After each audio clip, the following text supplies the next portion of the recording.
This is London Real. I am Brian Rose. My guest today is Prashant Kotecha, recent graduate of the Broadcast Yourself Accelerator. Welcome. Thank you, Brian. Glad to be here. Tell me about you. Where are you from and what do you do? So I am proudly of Indian heritage, but I have spent the last 4 decades in the gangsters' paradise known as London, England. I came from East Africa and in the early 70s with the African exodus, and have spent the rest of my life living right here in London. My name is Prashant in full, Prash for short, and Prashant is actually a Sanskrit word, oldest language in the world, about 8,000 years old, and it means always peaceful, which probably for 3/4 of my life I didn't live, and I'm kind of finally trying to embody that over the recent years. Nice. And what made you want to go and broadcast yourself? What was the calling to you to go out and start your own podcast? Yeah, that's a really good question. And I can tell you exactly what it was. I feel, in the words of Marianne Williamson, I was playing small. I've set up something and kind of talk about this mantra therapy, and I'm reaching out to an audience of professionals here in London and over Facebook now, getting advantage of social media, but I'm not taking full advantage of that. And I felt that there's a message, there's wisdom that has to cross borders. And so looking at podcasting as a vehicle to actually get a powerful message, bring powerful guests together and actually take them on a journey beyond borders, felt just a natural thing. And so podcasting started to float in my mind, and it did so for a little while, and then randomly, I gotta tell you the truth, I didn't watch any single video of yours. I hadn't known what London Real was, but I was thinking about it. 2 weeks pass and bang, message pops in my inbox, London Real podcasting course. I thought, okay, synchronicity right there. So you didn't know about us before? I actually didn't know about you. I was listening to podcasts from Rogan, Jay Ferrugia, and all the time. And that was my food, podcast food. And that was enough to inspire me. And when I saw the London Real thing come through, I said, who's London Real? Looked at it, started watching some videos. And actually, one video, I saw Dandapani and I thought, wow, this is gold dust. Here's somebody who's extracting diamonds from glass, somebody who's pulling out wisdom in a way that I think is real, it's authentic, London Real, and it's actually relatable. And I thought, yeah, I should be doing that. Okay, and what about your life? Why was this the moment for you to go ahead and do this? What was going on around you, personally or professional-wise? Personally, professionally, I have a alter ego. I think I'm some sort of crazy Cape Crusader because I have a day job that hustles and pays my bills, and then the journey to taking this spiritual message beyond borders has always been a compelling move for me. It's always been something that's been on my mind and in my heart, that how can we raise the consciousness of this planet? How can we help people? How can we contribute? If we're not contributing, we're dying. So the desire to contribute and do something good, broadcast it out to people, has always been a compelling thing. And I thought, well, podcasting is going to be a great vehicle to do that. We're able to reach anybody, anywhere in the world. Be able to take a message that's powerful, impactful, without fuss and botheration, and really penetrate people's hearts right where they are in any medium. And that's the power of this consumption, I think, this particular medium gives us beyond anything else. All right, so you pulled the trigger, and I throw you in that first week with 150 people from around the world. I'm asking you to upload video. You got me twice a week on these live calls. You got the accountability doc where I'm watching what you do. What's that first week like? Oh man, I just wanted to finish. I was like, this is too much. You know what it was? It was excitement on the one hand that I've met 150 people. I'm a fairly extrovert guy, so I thought, this is great. 150 random people. I got this guy, Brian, on here, and I'm getting all excited. And then there was like, oh, wait a minute, there's a lot of work here. We got day jobs, we got all these other things. And so the immediate thing, as you say, the big R, resistance just came up saying, I don't want to do this, I haven't got time, this is too much, why do I need to rush this? And I think that's the irony. Once you get pushed to the edge, you actually think, no, you know what, I better, that flight or fight comes out. And I think that trigger pulling paid off, because after the first week, I think the team helped a lot as well, that your TLs, the people who were part of the course, really there was a camaraderie that really actually helped, not just myself, I think I speak for so many. It started to push us and say, yeah, let's get this, let's do this, let's take it out. Okay. And tell me, what did you struggle with the most on this course? What was the hardest thing for you? Honestly, man, it was the time. It was time and two things. Time because I was struggling, man. You know, I got the day job thing, running this thing called Mantra Therapy, and it's on top of my day job. And then the time to do this podcasting course and get it, it was too much. The second thing, it's uncomfortable. Because when you're looking at your values and you're having to question, you've made us do this. I was thinking, damn, Brian, do we really have to do this whole mission statement, values thing? You know what?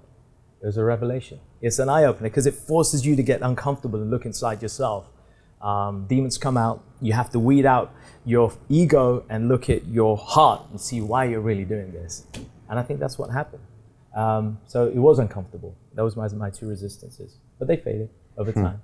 Tell me about the community. What are these people like? What's it like interacting with these people digitally before you met them this weekend?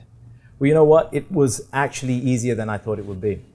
I'm used to WebExes and conference calls in my career, and I've done this for years. So I felt it was a very natural transition to go and meet a bunch of people who I don't know, and just meet them over a camera. And I think the Zoom tech worked just right. I think the tools that you introduced us were actually good hacks. They're the right kind of things for people to get immersed in. And the communication, I think, was more natural than I would have expected it to be. So it was good. It actually worked. And the teams that you set up, I think the teams that the Academy has here, that the Broadcast Yourself course brings, in themselves are good vehicles to help people to nourish. You know, you're always lifting somebody up. It's the whole Saving Private Ryan thing. You don't want to leave no one behind. Tell me about your podcast. What is it, and what were some of the big highlights of the course? So my podcast is Urban Spirituality. I came up with that name after so much soul searching, but it's Urban Spirituality, the show that's all about making spirituality work in an imperfect world. And it's an imperfect world. And I was just kind of growing sick and tired of people either labeling spirituality with a dirty word or a taboo or associating it only with religion, and then people were not really grasping that. And I thought, wait a minute, we all have a spirit. Our true nature is pure consciousness. We're all pure consciousness.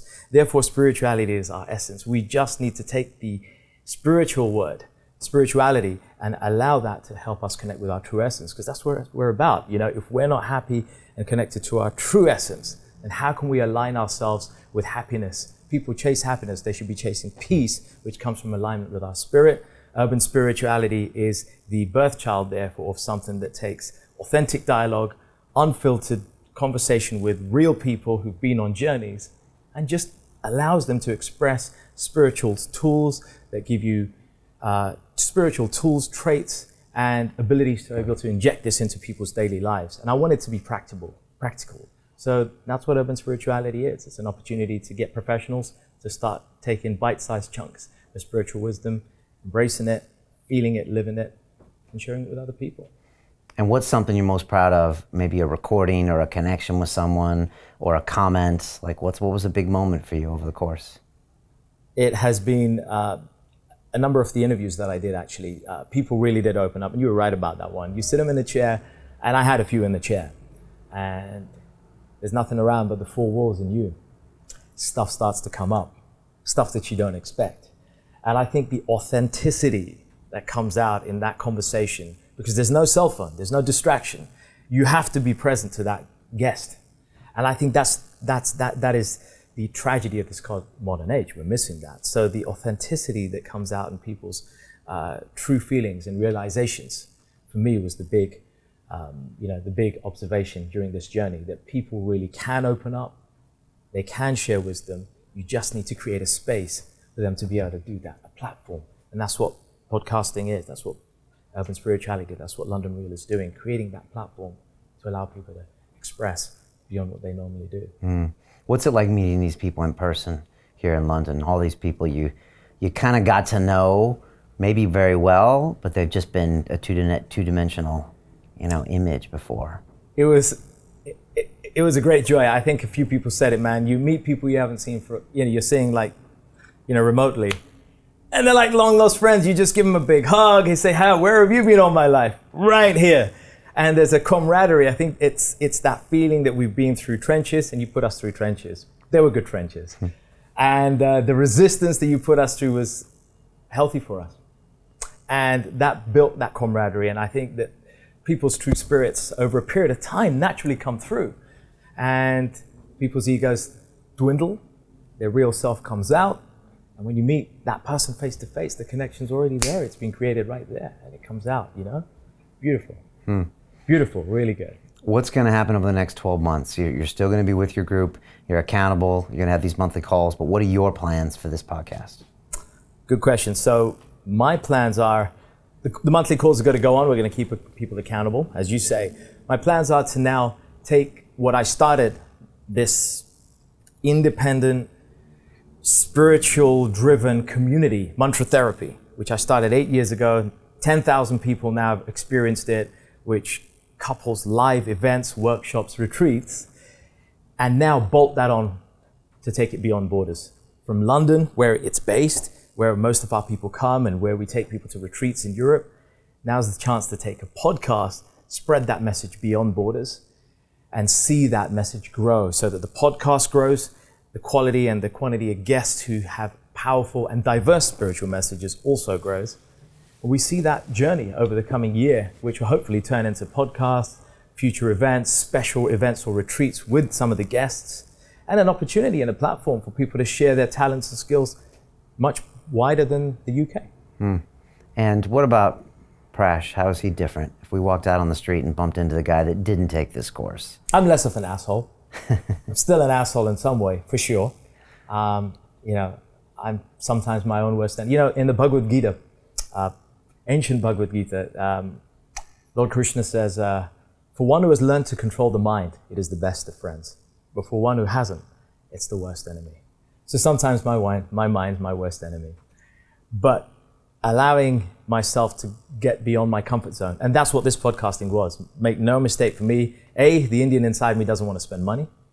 And two, sorry guys, Indians out there. And two, my personal resistance on time and so forth. Just to overcome those two things and be coached by somebody who's been through the trenches has been such a liberating experience that our ego gets nicely kicked and the negative aspects of our personality start to shed. And I think that you can't put a price on that. What BY are doing right here, you can't put a price on that, because it is shaping souls and it's curing hearts and cutting egos, splicing them up, dissecting them so you get the true essence of somebody. It's very well put. Dude, it's the truth. To someone who's watching, who's on the fence, not sure whether they should go in on a course like this or try to do it on their own, what would you tell them? Well, actually, you know what? The funny thing is, when I was on the pre-sales calls with you and I was toying with the idea, I spoke to some of your guys, and I remember having a conversation with you. Yes. And I remember we were having a chat, it was 11 o'clock at night, whatever, and I said, what about this course, what about that course? And you actually came back and said, hey, there's some free courses on Udemy. They're not bad. You could do that. And I thought, here's a guy, he's just being honest. He didn't even try and do the hard sell. And I think that was golden, man. There was no hard sell. People offered it, and they showed something that could really change, like I said. So I say to people who are thinking about this and are on the fence, I'd say, overcome your doubt, take a chance. There's a money-back guarantee. People have got covered. You've given them cushion. Dive in. And be ready and be open to the magic that happens after you get through the first 7 days. Get through that first 7 days, just like in the gym, right? Nobody wants to go. Get through that first 7 days or 8 days, and then watch the magic unfold. And you'll start to see a side of yourself that you didn't recognize. I'm sure I speak for most of the people, most of my fantastic comrades on this course, and every other course that you run. People's consciousness shifts and uplifts from doing it. What price can you put on that? Well, you made it happen, so it was amazing watching your progress. You're one of the most accomplished people on this course, and so thank you for going all in, and welcome to the family. We're just getting started. Man. The next 12 months are going to be big. We're going to be watching you. I'm expecting big things, more resistance to be conquered, more egos to be sliced.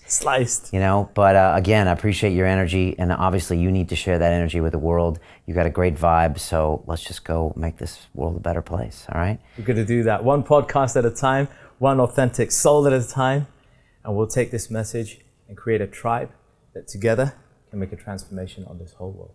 I'm in, man. Amen. Thank you so much, Namaste, man. brother. Let's do this, yeah? Thank you so much, man. All right, buddy.